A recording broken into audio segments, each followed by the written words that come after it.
প্রথমে মনে করেন তার এই যে একটা দোকান বানাইতে হবে, তারপর ওই যে হাঁড়ি পাতিল এগুলো সব কিনতে হবে।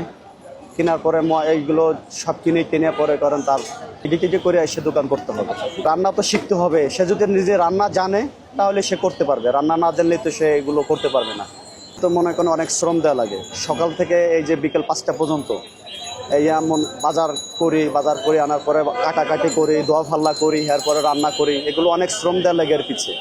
সবাই তো এরকম পারে না, যার ধৈর্য আছে সে করতে পারবে, বুঝছেন। খালি পয়সা হলে হবে না, চালানপাতি টাকা পয়সা হইলে খালি হবে না, এর পিছিয়ে অনেক শ্রম দিতে হবে।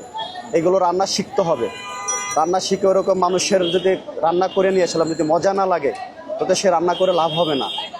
ভালো মজা করে রান্না করতে হবে, রান্না করে আনিয়ে তারপরে মনে করেন মানুষের খাওয়াইতে হবে। ধৈর্য লাগবে। ফুটপাতে ব্যবসা অনেক ধৈর্য লাগবে, ধৈর্য ছাড়াই ব্যবসা করা যাবে না।